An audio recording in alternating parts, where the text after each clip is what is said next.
Good evening everyone and welcome to Griffith University Art Museum.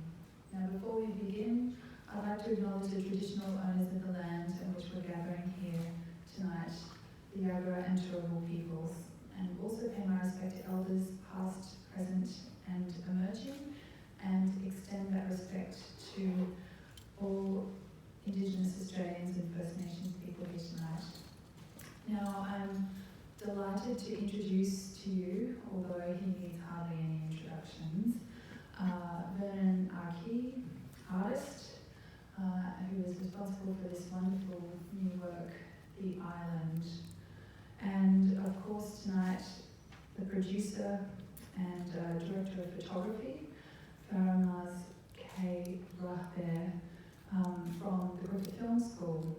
And Vernon and Farah are going to conduct a conversation in which they will discuss the conceptualization and the making of this new work.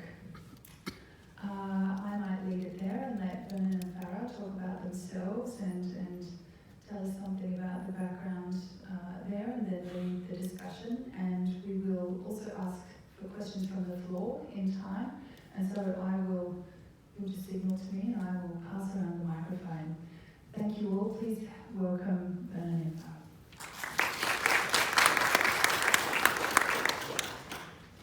I just want to start by just acknowledging the Aboriginal community of Brisbane and greater South East Queensland. And I'm from North Queensland, so it's important for me to do that. Thank you all. Thank you, Farah. Thank you. Farah and I have gotten to know each other quite well over the last 6 months or so that we've been working together. And we get on well enough that we're here today. Yeah. And so where shall we start? I suppose I had an idea to make a video, and to start at the beginning, we have all been aware of the Australia's willingness to slide into this kind of extreme immigration policy, and that we're all surprisingly comfortable with. And I, to the point where I just thought, what's wrong with this picture? And I just said, oh, that's right. This is what happened to blackfellas in the 20s and 30s. The kind of treatment that we're seeing on Manus and Nauru is what happened to blackfellas when they were just arbitrarily sent to Palm Island and other reserves and missions. And I thought, oh, well, you know, maybe it's about time I actually made a work about that and started inserting myself into the conversation around refugees and asylum seekers, particularly since the Aboriginal voice hasn't been very prominent on that topic, and I thought if anybody should be speaking, even to advocate rather than merely comment, then it should be blackfellas. We should be taking the lead in this conversation, and so I just thought, well, there's a beginning and we should start, and I should start, and so that's where it happened. That's how we began. There was I happened to meet a couple of significant people who put me into contact with the subjects of our film. There was a couple, Jared and Zainab, and we had a meeting and a few quick conversations, and it went on from there, and it very quickly turned into an idea of how we could tell their story, why we should tell their story, where their story could go to, how much of their story we should tell, and so we just began, and they were good enough to agree to work with me. It was a bit delicate in the beginning because I really wanted them to like me and trust me, and because I knew that if we didn't kind of go about things the right way, I would risk getting them into trouble, not the other way around. So, and that's how we started. And you know, in a roundabout fashion, we kind of linked in, well, I linked in with Faramarz here at Griffith and Griffith Film School, and we went on from there. It's interesting because how we connected was interesting journey that we had through Alex Bond, which is one of our ex-students, and he's a Los Angeles-based filmmaker now. We were traveling with one of our films called Joe Bullcock Dancing the Invisible in Sydney.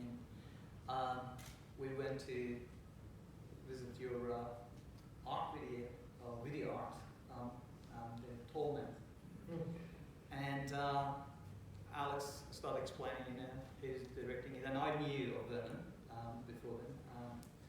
And then he introduced the idea of what Vernon is planning to do. And when we came back to Brisbane, we had a meeting, and then when we met the subjects, we realized that by showing the faces, we might actually interfere with their visa process, and it could affect basically significantly. And that's where the challenge was put in front of us to see, okay, we have the subject, we kind of have the story, how are we going to show it? Yeah, and it was a matter. So one of our subjects, who are a couple, so they were on board, and they were happy to kind of go with whatever we suggested, and we just thought, well, this is all the more reason to protect their identity and to look after them. And so it was a very, very careful negotiation in terms of the process that we engaged in. And one of the first decisions we made was to not show their faces. Despite the fact that we filmed them. Yeah, and we actually filmed a full interview with them both in the sound studio, but we also told them at the same time that we wouldn't be showing their faces. But we thought it was important to film them, so that as if we were going to, because it was that they should know that their faces are recorded, that this process, we begin the process by treating them as people, as fully realised people, and not some sort of narrow stereotype. And then they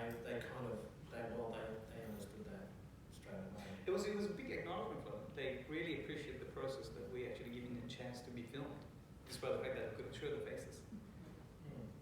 Yeah, to tell their story and actually record it, and we you know, we had 4 mics on them, and they couldn't believe that we were kind of fussing over them so much. But also there was also the idea that you know, I live in Brisbane. My whole practice is based in Brisbane, and they live here, and this is and I just thought, well, I want this to be a Brisbane story and a Brisbane production and a Brisbane exhibition, and you know, and I thought, you know, in a funny way, it starts here and goes back to Afghanistan, where they come from, rather than starting in Afghanistan and ending up here, because as you know, those of you who watched the film again,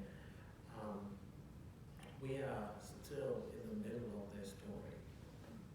There's no, and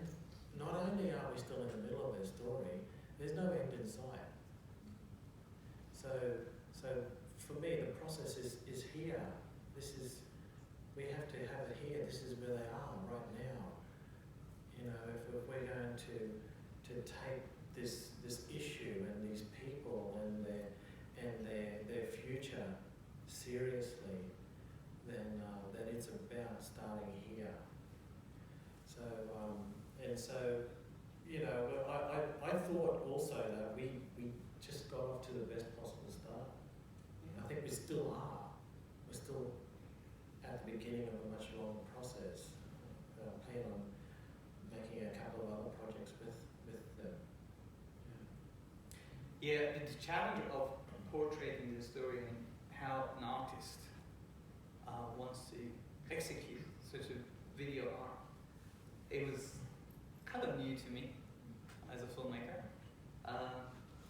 And understanding what kind of respect we need to have for the story and the subjects, and then how we can actually bring Vernon's vision to reality.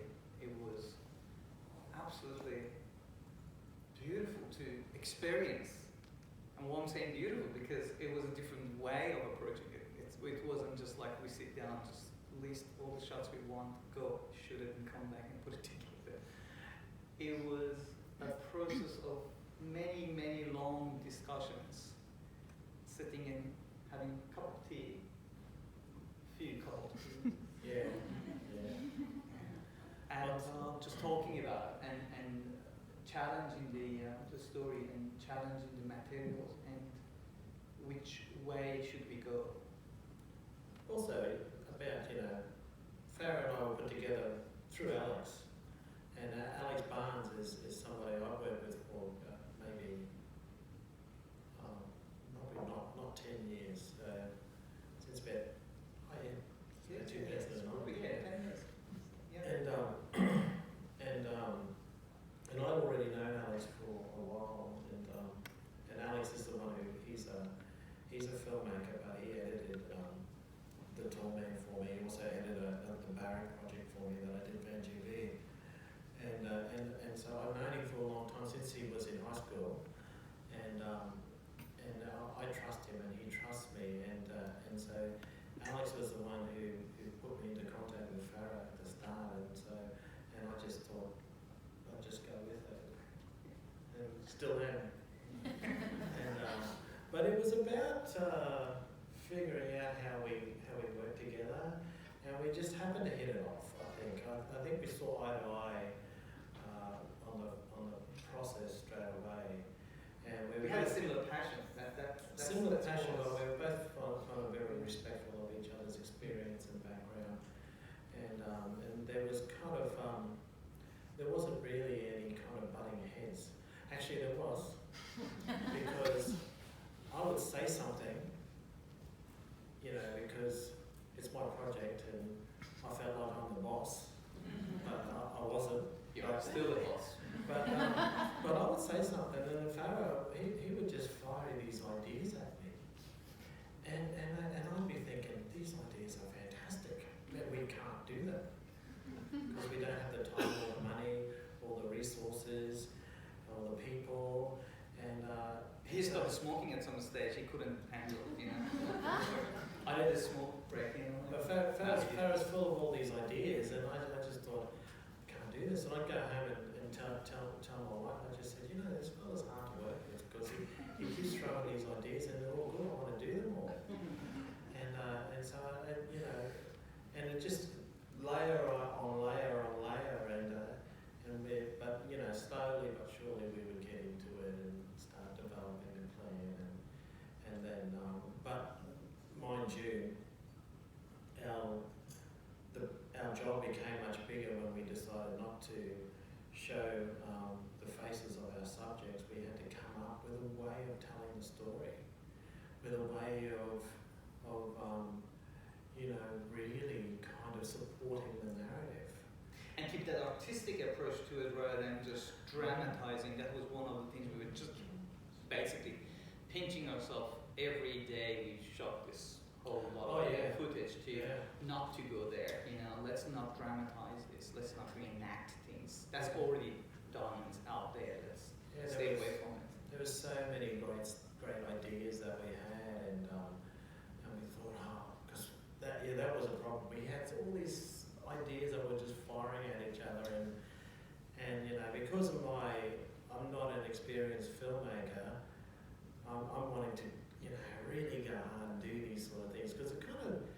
kind of freed up the whole project.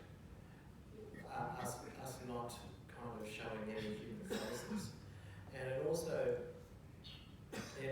just meant that we had to come up with different ideas around how to portray sequences, like around the idea of journey, around the idea of detention, around the idea of sadness, around the idea of depression, around the idea of, you know, liberty and freedom and constraint. And there are all these kind of connotations that all come out of the narrative that we got from the interview. And so we had to just come up with all these ideas. One thing was always true. When you use multi-channel video, you can tell a much bigger story in a very condensed time frame. And I have experience in multi-channels, and I was explaining this to Farah at the start of the process, and Farah was completely on board with it all. Yeah, it was amazing. It was like, yeah, I can see where you come from, and I can see how we can actually execute this footage that we can create without showing the faces. I think putting that restriction to ourselves to not to show the faces, it was the best idea to challenge ourselves to see how we can tell the story in such an artistic way according to Vernon's vision and making it interesting. It was one of those moments that I thought, okay, this is a great challenge, I'd like to take it up, to be able to help, to contribute, to make a wonderful idea that Vernon had greater than probably we could imagine at the time. That took us some time to get there. The whole process that we had to go through it, discuss it, and discuss it again, and discuss it again. Yeah. And shoot certain materials, have a look at the materials, take it back, and then shoot again. Yeah, and all of this time from the beginning, Alex is our editor and he's in LA. And so we know that we're going to be sending stuff back and forth. And he's going to be sending stuff back and forth. And so we know that there's going to, when it comes down to the crunch,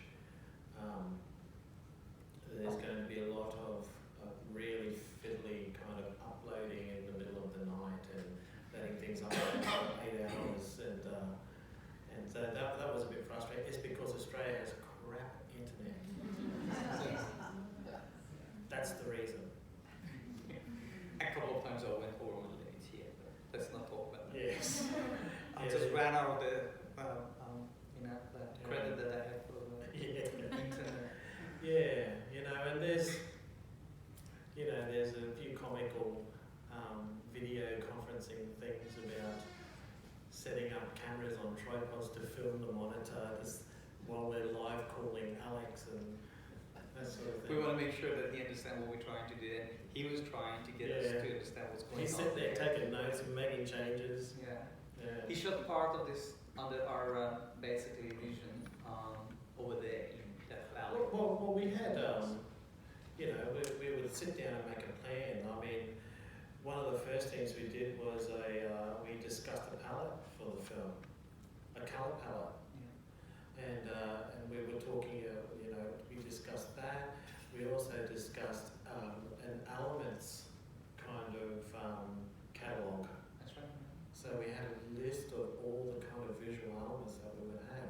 And this is before we even had the drone footage, which so we had this huge list of which is all part of the normal filmmaking process that was new to me. And so we had this huge list of elements, and there was all planning.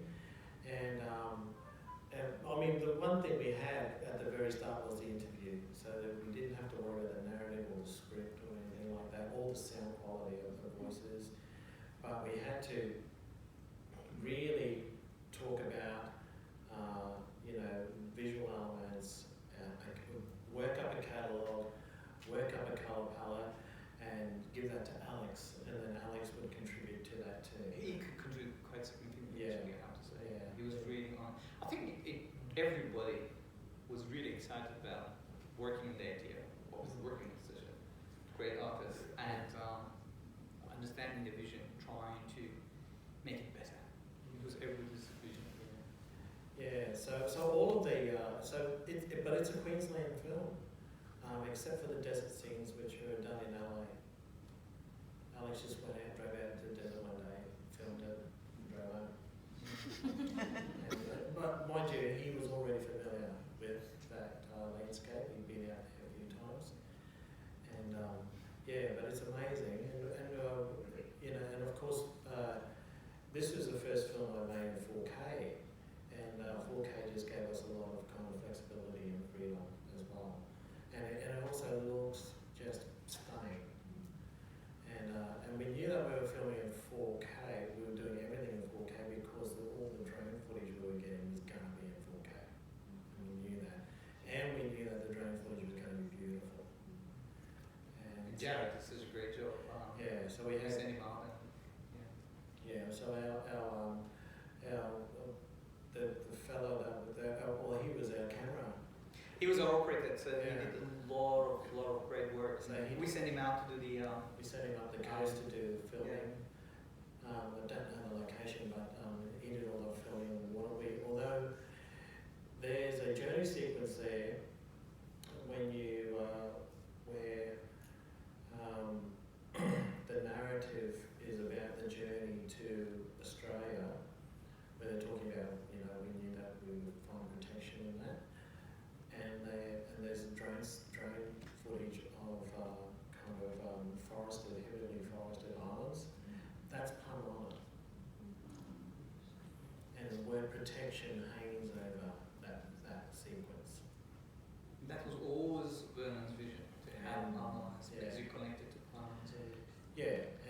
So one of the very first ideas I had was to use drone footage on Palm Island, and we just happened to know somebody who'd been already filming on Palm Island and had really beautiful drone footage. First and last footage with that drone, because the drone died in the ocean. And they found that the drone was out of order. We weren't But going they to talk recovered about the this footage because it's not our drone, but Yeah. because it's not our drone, we should tell a story. He won't mind. Well, he would mind, but he would also get a laugh at it. No, but this filmmaker that he's a good friend. I hope he doesn't watch this. It's a good story. He's a filmmaker and he already has a couple of drones. And he walked into a shop in Sydney and looked at this drone that was amazing, and he just coveted it. And it was about $4,500, something silly. And he just looked at it and said, "I can't afford that." And then walked out of the shop. And this is what he told me himself. He walked about 30 paces, stopped, and then just went back in and bought it. Took that drone to Palm Island, and the footage that you see is that drone's first and only flight. So we actually have the footage of that drone going down. So kind of funny, but not really, but kind of funny. But anyway, bless him. Thank you for that footage. Expensive footage. Cost him a lot of money. And he actually just stood on the shore and waited till low tide, walked out to collect the drone.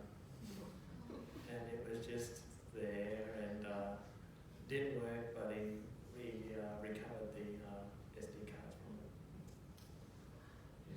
it. Anyway, that's enough of that. Can't believe you brought that up, but anyway, he did. It's interesting, you know the story. See that you brought it up. Yeah. But the trials and tribulations of making filming. Yeah. So anyway, I thought it was important that there was some kind of connection to Palm Island in the film. I wanted to. My original plan was to draw the two things together a lot more tightly. a lot more obviously. But we already had a plan, and we just followed the plan, which was the best way to go, ultimately. I think because I think, you know, there's still lots of opportunities to, well, I know that I will still make more art projects, I don't know about video projects, but certainly more art projects about tying those two things together, the plight of refugees and asylum seekers, and drawing a line between that and the history of Palm Island in particular. So, which seems obvious to me, and I don't know how obvious it is to everyone else, but it is to me, and I'm going to go with it. And yeah, and I think yeah, I just think it's important. I think the immigration policies are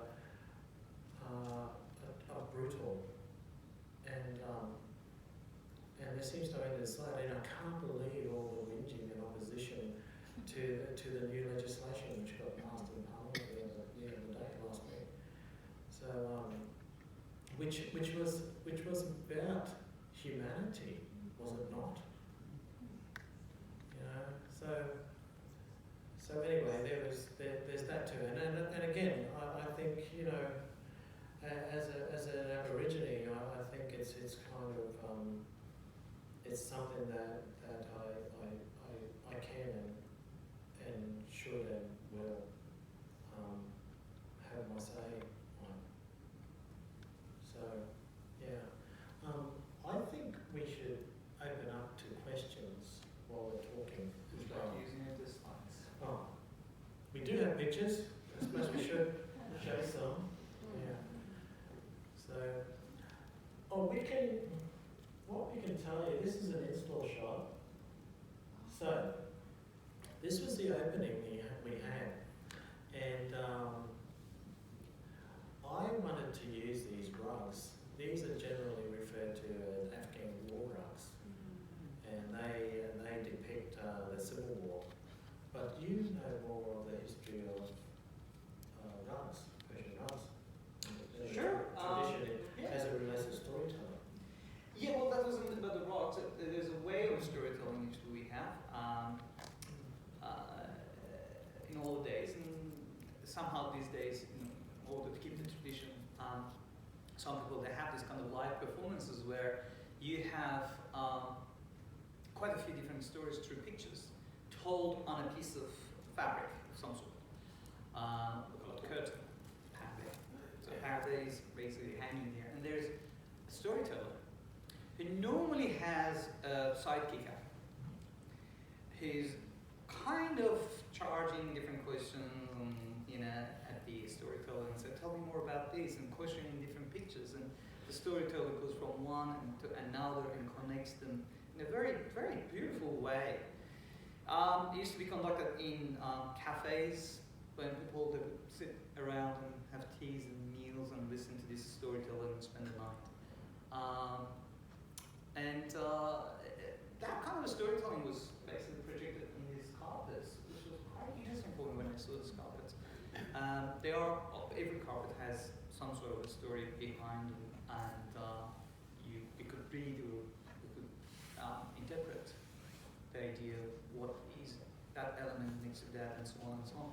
But he was very more to your face and obvious, where we could actually see people and they're carrying weapons and all those elements that actually came really handy to the story that our subjects were sharing with us in front of camera. We used the audio obviously, as you saw, and we thought that could actually be used in order to complement their stories, the story they were telling us, without trying to create anything outside of this world, this carpets that we had. So it came really handy. We used obviously all those elements, and it worked for us. Yeah, I thought it was really kind of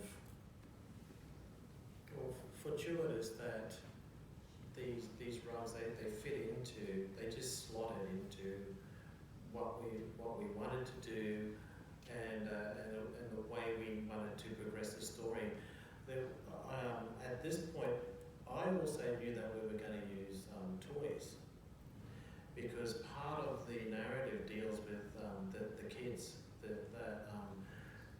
Joe and Zainab, they have 2 kids, and we knew that we weren't showing them, but we were going to use toys to kind of connote the presence of kids in this narrative. And these rugs, they employ this kind of naive style of storytelling as well, with the pictures. And we knew that we were also going to use dolls. And we actually had we used Legos, we used toy boats, we used we had Anything that we could complement. Anything we could think of. So we didn't limit ourselves to some sort of a this is the style of it. You know? Yeah. And then it just became a question of stripping back, different elements and resources that we had, because we didn't want to make things, we didn't want to add, the things that were superfluous. We wanted everything to count for something. So, and the war rugs was a good way to start, because the story is about, their flight from Afghanistan and what happened to them and what they happened to them. experienced. They both experienced the war and the Taliban. So and it was topical, and also kind of just reminded us that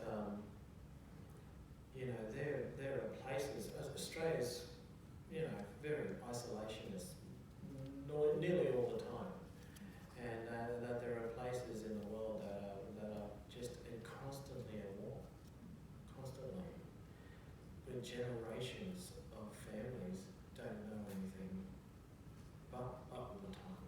So if you think of Palestine, West Bank, and that. So it was good to start with the rugs, and they were beautiful, and they kind of signposted the palette that we wanted for the film, and they kind of signposted the aesthetic in that there was we wanted to kind of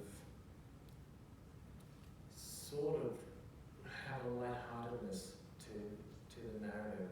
We're dealing with such heavy material, a heavy subject matter, and I've found that if something is highly designed, if you produce something that is highly designed and also incorporates a beautiful aesthetic as well as a very designed one, you can say very, very harsh and hard things. You can ask very hard questions of your audience, and your audience will still forgive you for it. Forgive you for barraging them so hard. And because you've got to show that you're capable of kindness as well. And I thought that was one of the things that we discussed at the beginning. I just said, if beauty is an aesthetic that I employ, as well as, and I also employ design always. And so, and with the idea that I can go hard, basically. And and so we did, and we were, but we had the advantage in that we knew that we were going to be using significant amounts of drone footage, and that was all going to be beautiful, because a lot of the early footage that we had was amazing. So, any questions while we're here? I just want to know where you sourced the rugs from, and are they available to look at somewhere? They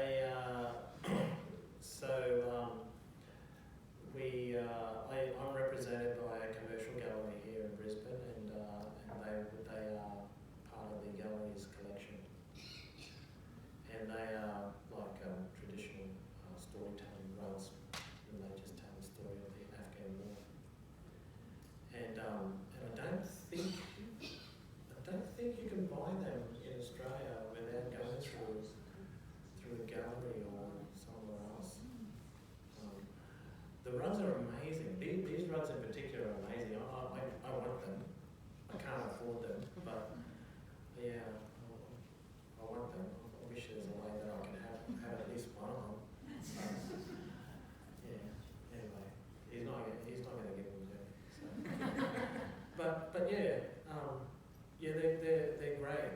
And again, you know, these particular rugs, we just happen to source them here in Brisbane. So, you know, again, it just felt good that we could do all of this here, produce this whole project here. And having the privilege to have access to facilities at Griffith Film School. Exactly. Professor Manhattan give us the access, and we use the space, and it came really handy. We couldn't execute this film without that support.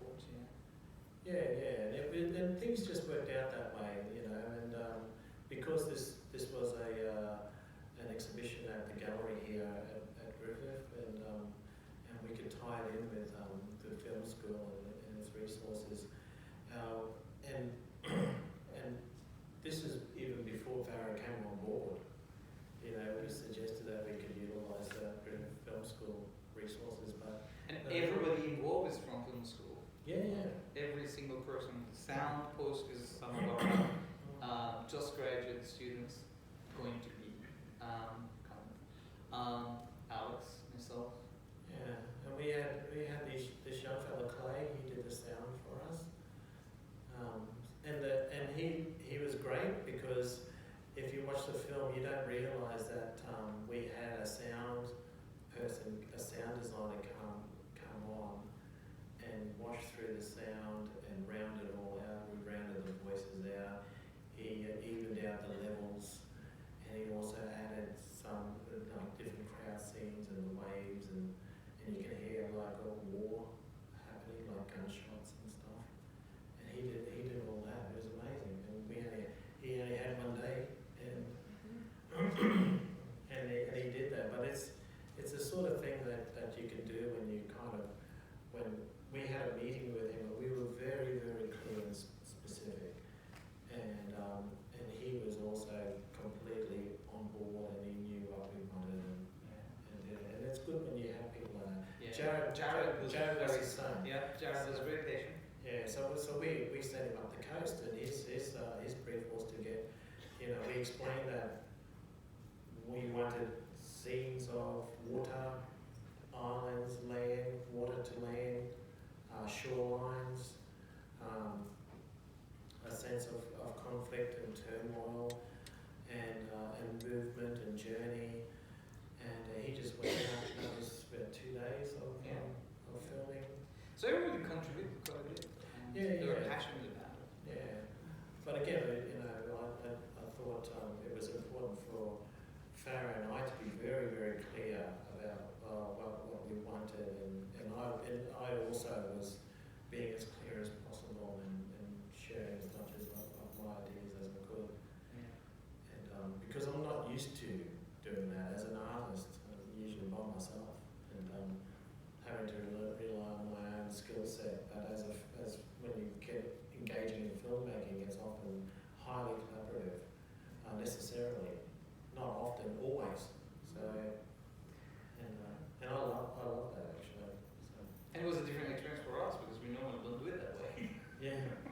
Well, you normally. We enjoyed it because it was such an artistic approach to the whole thing, you know? Yeah. I mean, Alex putting those things together and just sending it back forth, I mean, he was amazing too. Yeah. Well, Alex was he'd had experience of me, of working in an art context, and but for Farah and Jared and Clay, it took for me to explain, you know, over and over again that this is for an exhibition. It's not for cinema. And that's, you know, the film is only a short film.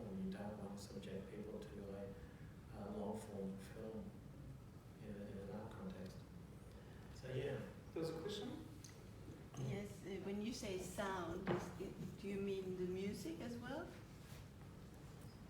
Oh, well, yeah. Could you talk about the music? Yeah, Because the well, music is well, just amazing. Is that the sound person who has done that?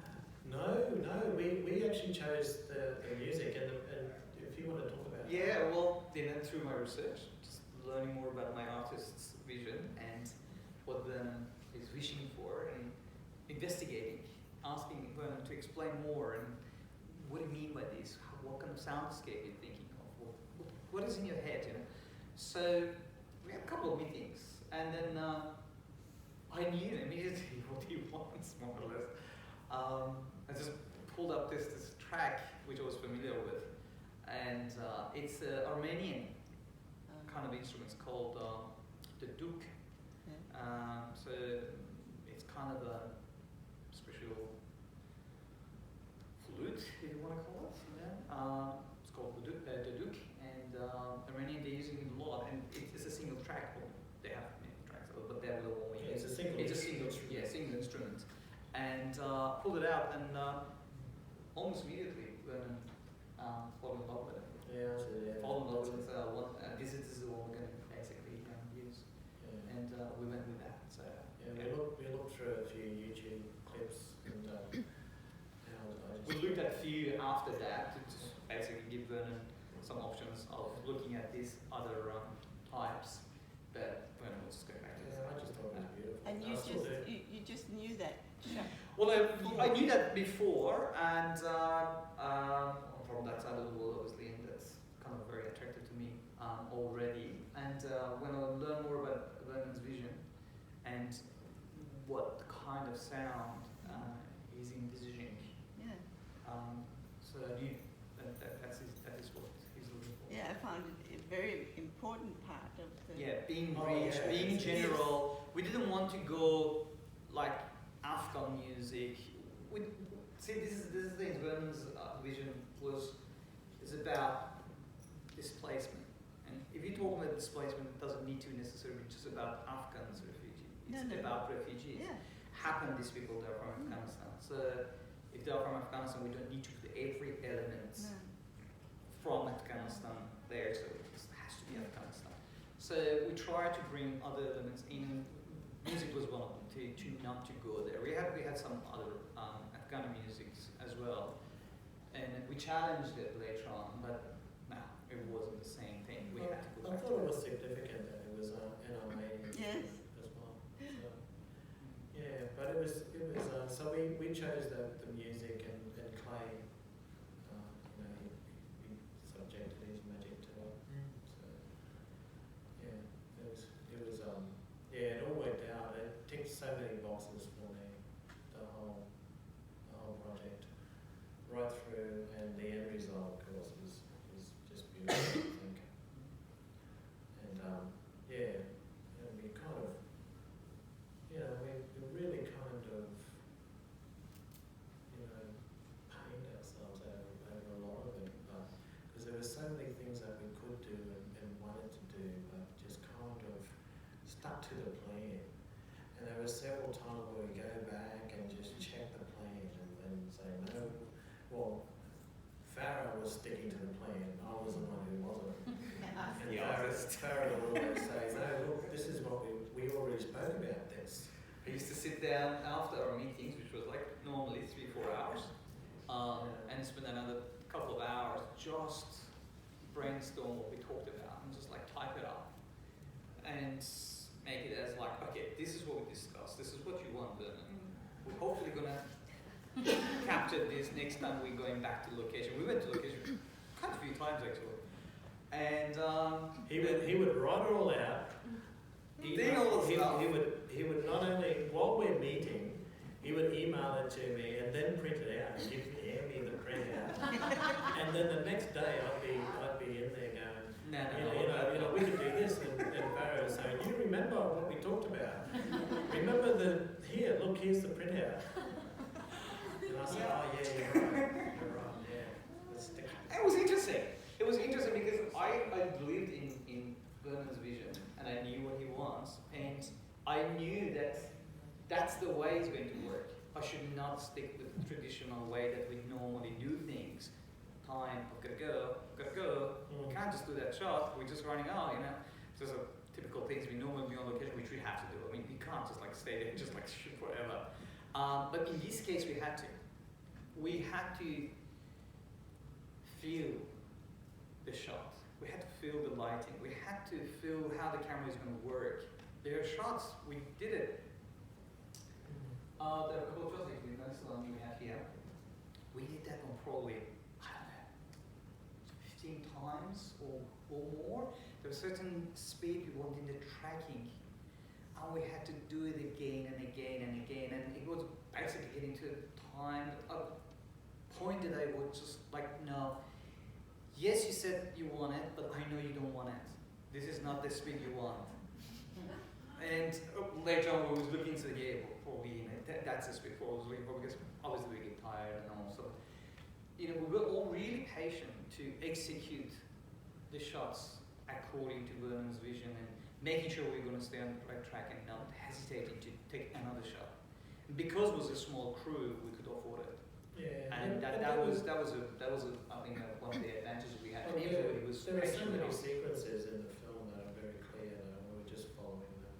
And the narrative, once we cut the narrative down, and you know, it's kind of separated itself into its own elements, and that was the way to go. But you know, the thing that you can tell by going through the film, there is so much emotion there.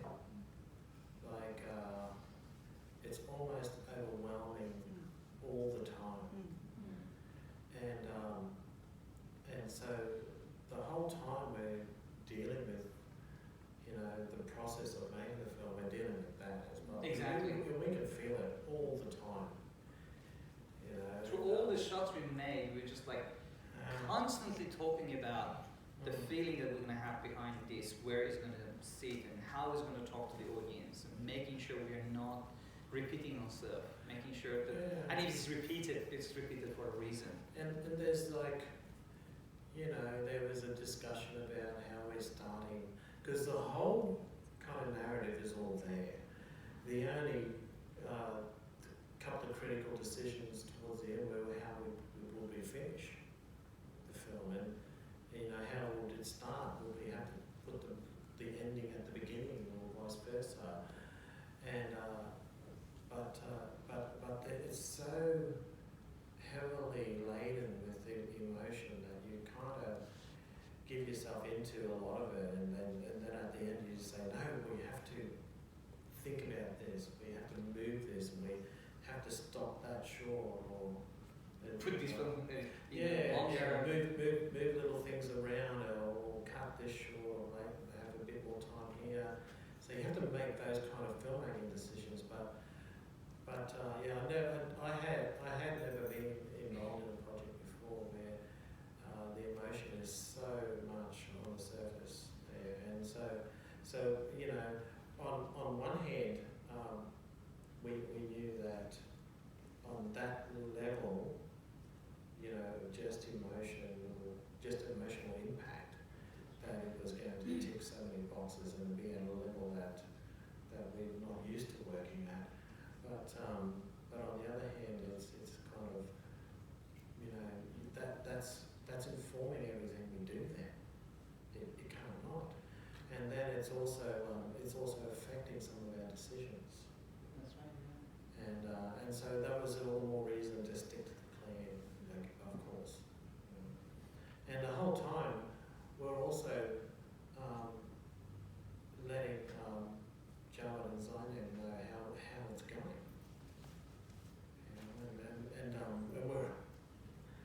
we also sought a lot of legal advice in engaging with the project. This kind of project you have to, and that was from the very beginning. We worked with people from the Refugee Council, and as well as a couple of lawyers and human rights lawyers. So, and To see how much we can reveal, how much we... to see how, well, you know, one of the first things was like, should we do this? Can I do this? Should I do this? If I do this, how much trouble could I get these people in? You know, and think things like, what is their status? You know, because they have no status. So Jarlins on it themselves, they just say, well, we have no status. But they have status. They have a single status. They are still Afghani citizens, and they can be deported back to where their life was constantly threatened. Particularly under Australia's new good behaviour laws. So and so that was an overarching consideration, and you know, to be sure, it still is. It still is. I am. Well, we are highly protective of it. We have to be. Yeah. That's you know, because one of our first conversations, I talked to them about the Toolman video that I made, and there was a lot of legal considerations around that as well, and I sought a lot of legal advice in making that project, and the thing is, that video I probably shouldn't have done. Because Lex Watton, who was the hero of my story, he was under very strict parole conditions, and when I made that film, and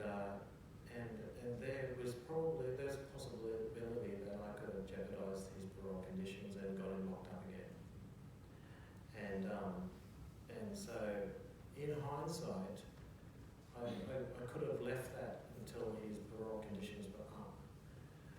But I didn't, and it was because I went to see Lex on Palm Island, and I took him through my ideas about that project, and he even said to me, he said, so what do you want to do? And I said, well, I just want to have an exhibition, and I want to make a video about you. And mind you, even the conversation we were having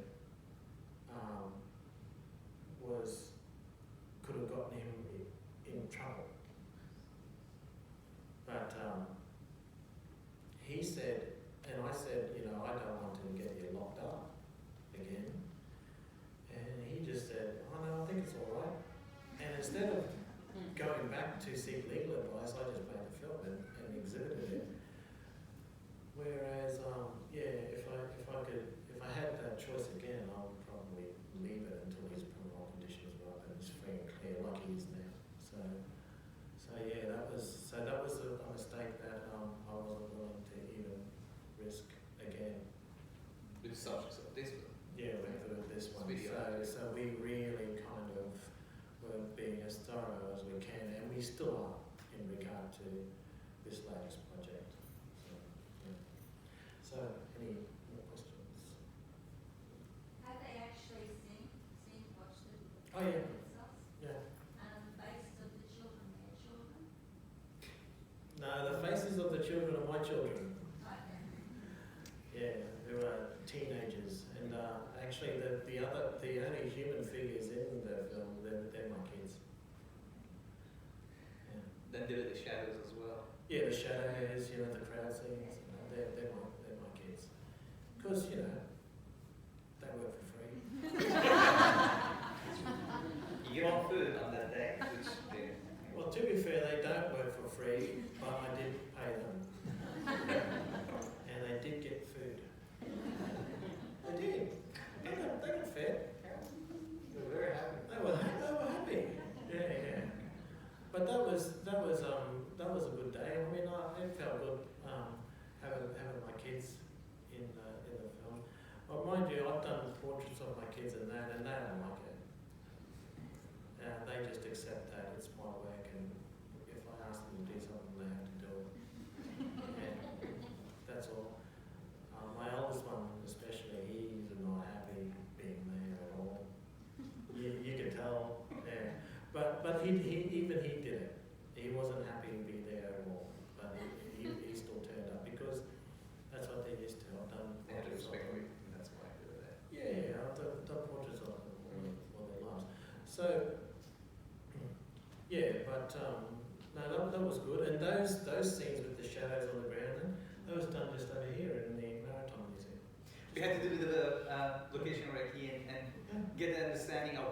trying to do, how we're trying to do. So we spent a couple of hours probably also, you know, just working at the time and the sun and the direction. It's all in shadows. Shadows and so on and so on, and then we came and we executed. Weather was good. Which worked really good. Yeah. So there's a question at the we have another question down here. Hi, sorry we came a few minutes late and I missed the screening at the beginning, but I've loved the conversation and I was going to say if it could be screened again at the end if there's time, that'd be wonderful. But my question is, I'm really interested, Vernon, how you're like primarily a visual artist and Faramarz, you're primarily a filmmaker and I know you do documentary work. And I'm interested in that intersection between art, documentary or documentary made for art galleries and that sort of context. Can you both maybe give us a bit of an angle on where you think that grey area is between documentary and an art piece, and what might have pushed either of your limits? Like you said, Faramarz was interesting because this was an artistic. So is it those stylistic devices that you use that makes it more of an art piece and less of a doco? That's an interesting question actually. I was thinking about it a few days ago. It's interesting. I did a film back in 2000. We just graduated. Naomi Hummel, Axel Greger, and myself got together. We were just doing odd jobs. We just graduated and said there was no job out there. We were just like bits and pieces. And Naomi Hummel, she was volunteering at Dry Arms and and I helped at some stage as well. And she said, you know, I found this story about this drug addict working girl in Brunswick Street, and let's make a documentary about her and so on. And we had the same challenge there. She didn't want to be seen. She was happy to share her story, which was horrifying. She received her first shot of heroin on her 12th birthday from her mom, who was a working girl, a working woman. A year after that, she was working on an opposite corner where her mom used to stand. We were caught up with her. She was 17, but her mind was operating like 12 years old when she got into drugs. She was kind of, you know, angry about everything. Her anger got us, like we felt like what she's experiencing. Not exactly, but we felt for it. And that was a challenge. I was the person had to basically think of how we're going to make this documentary without actually showing it. And we had a couple of other subjects that they had a similar situation that they want to be seen. So out of kind of desperation, we had to be more creative in a way. And our creativity pushed us to just tell the story by creating certain shots and tell the story in a way that we can still use the voices, but it's relevant and it's expressing the story and the feeling of the story. So that basically came from there. I think, I don't know if we can take this one on. I've watched so many films, early days, as far as I remember, I just like always watch films. I think the Iranian cinema affected me quite a bit because of the restrictions they have. They can't show a lot of things. They have to tell the story somehow. Male and female, they can't touch each other's or hands or anything like that, and they have to express love. How are you going to tell a love story without getting people to touch each other, even shaking hands? I think somehow that affected me in early days. And doing that project, year 2000, it made me to think differently when it comes to those kind of moments that I have. I don't like to call it restriction, I like to call it challenge, because then it gets more exciting. I don't I'm restricted. Like, okay, I have a challenge here, man. That was the beauty of, I mean, look, beside working with such a great artist, being an indigenous artist, that's just like absolute honor.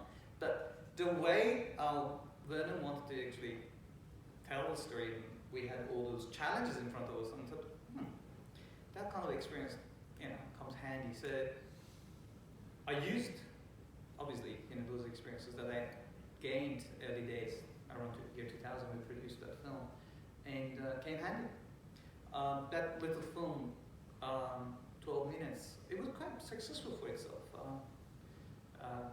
Got a couple of awards in Queensland, and eventually, actually, we end up, Naomi Hummel end up having a debate with the Minister of Education, because we're trying to actually show this little documentary to the students at the schools.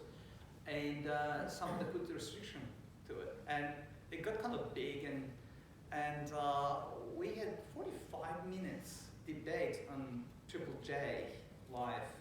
Naomi and the minister at the time, or representative from the department, and we had callers calling in and defending the film and the idea behind the film and so on.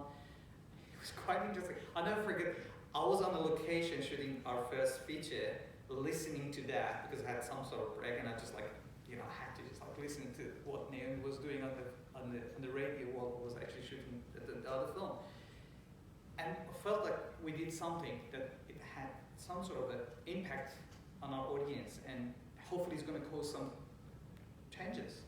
And eventually we showed that film in few schools, and people received it so well. It had a good life for what it was. And I think that's how I felt very excited to be able to help with this project and bring that kind of experience from documentary world and then apply it to such a video art that Vernon was envisaging to create. So that's my bit. Your bit. Well, I think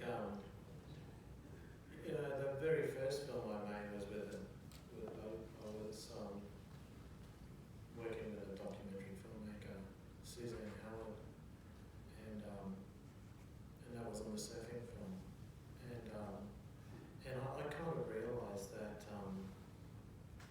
making art films and working with documentary filmmakers fits a lot better than working with other filmmakers, because documentary filmmakers are dealing with narratives that are already there, and they're dealing with subject matter that is already there, and a lot of documentary filmmakers will go out and basically gather what story they can find and gather what footage they can find, and try to capture through filming as much of that story that is there, and then piece it all together according to a plan, and that fits very well with the way that I work as an art filmmaker.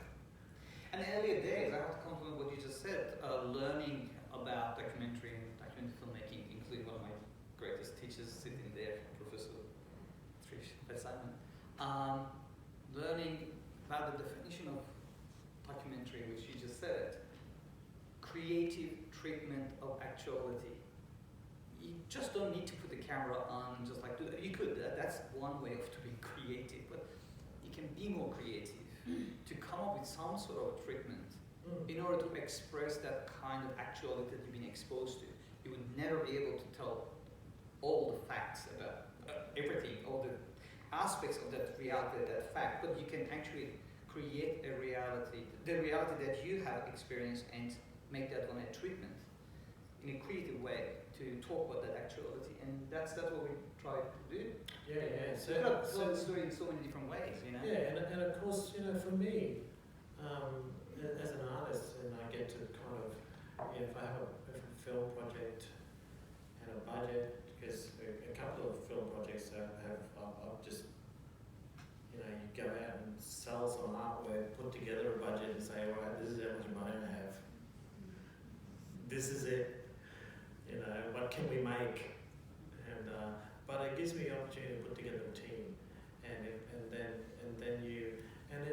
even if you're not all seeing things eye to eye, for me, there's an opportunity there to kind of utilize and take advantage of, each individual's experiences and backgrounds and talents, as much as they have the opportunity to take advantage of mine, and to really kind of open each other up to what's in front of us. And if that's the approach that we had on this project, that's why it seems so so easy and straightforward. Everyone was up for it. So, and so Easy that's to approach, but it was kind of challenging to do it, but we all appreciate it. very, very challenging. But I think we all just thought, well, there's an opportunity here. So yeah, and here we are. Yeah. So that's a good question.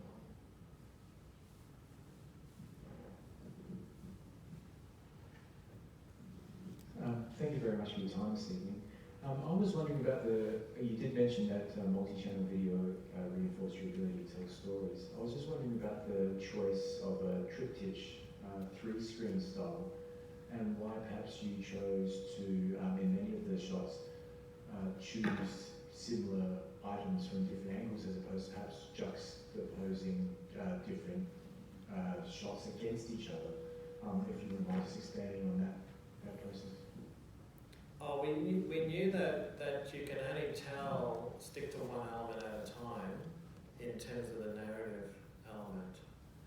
And so you can telegraph other parts of the narrative while you're going along, but the different kind of segmented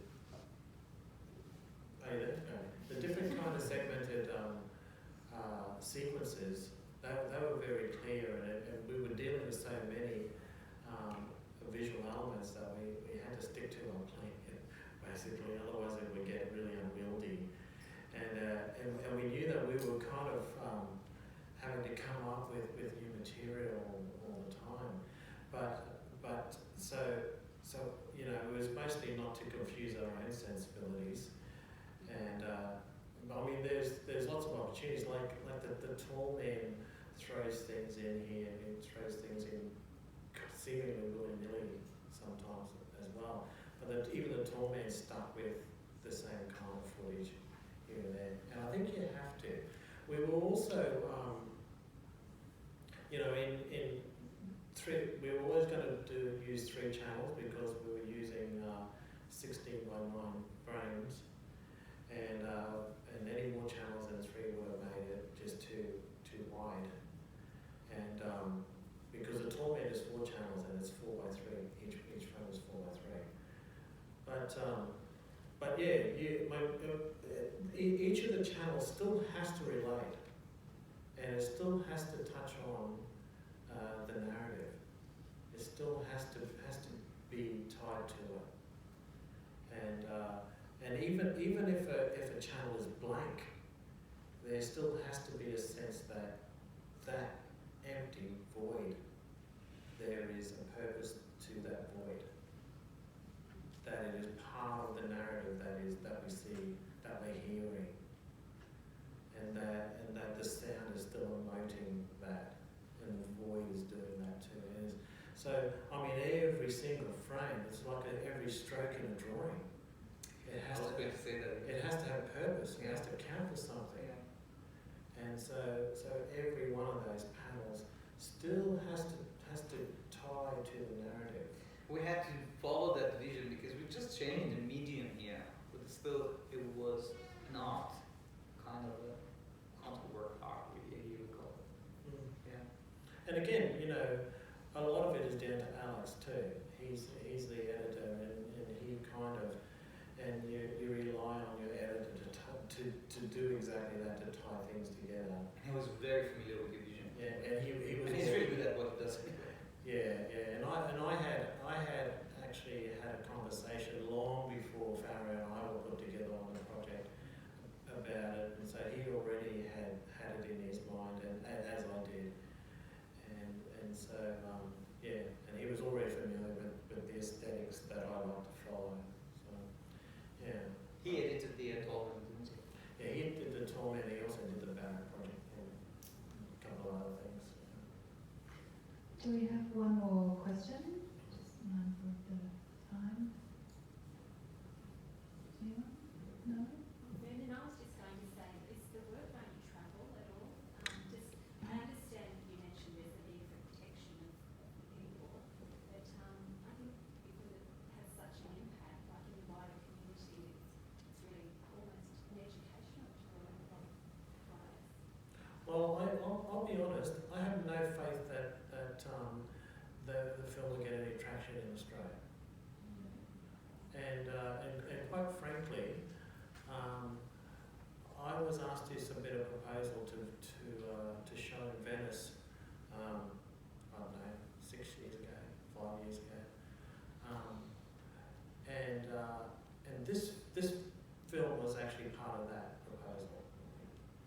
There was going to be a video in that I would show in Venice to an international audience that would deal with Australia's treatment of asylum seekers. And at the time, Manus and Nauru had just opened up. And Australia was sliding into, Australia's immigration policies were sliding into brutality. And everyone seemed cool with it. And so this project was part of a few other things that I was going to show in Venice that were meant to be for a more international audience.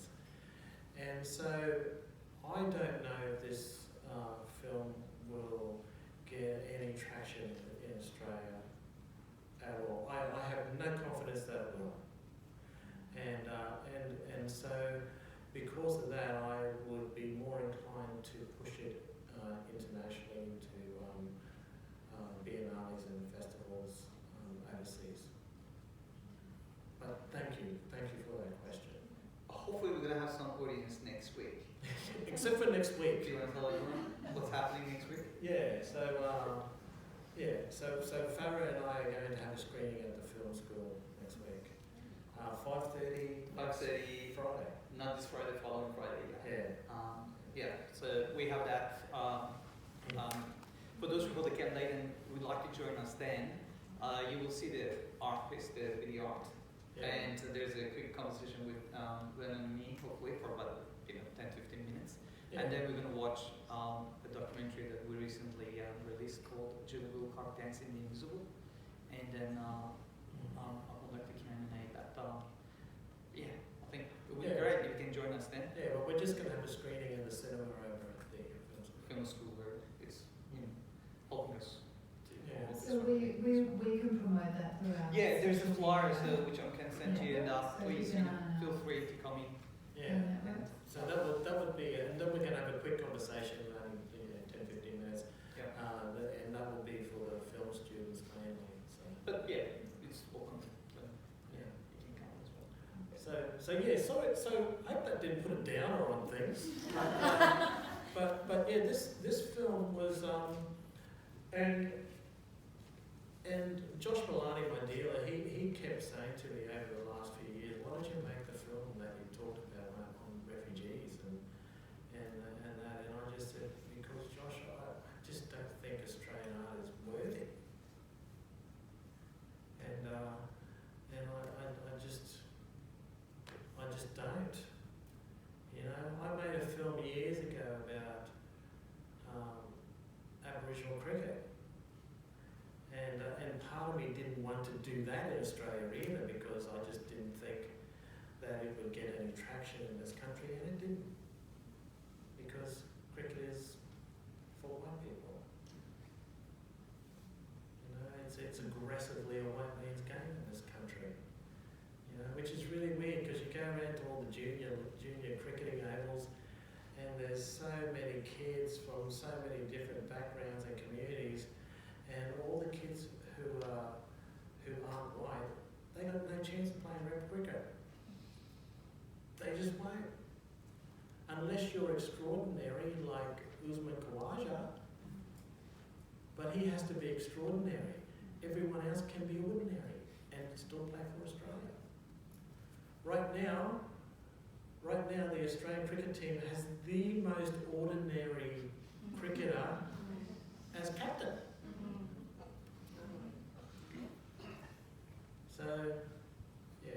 So yes. Anyway, so in answer to your question, I have no hope of that. I don't anticipate that this film will have any traction, given that the cricket one didn't, and this is even a more unsavoury subject matter. out another subset of brown people. So, yeah. But I do thank you all for turning up. Thank you.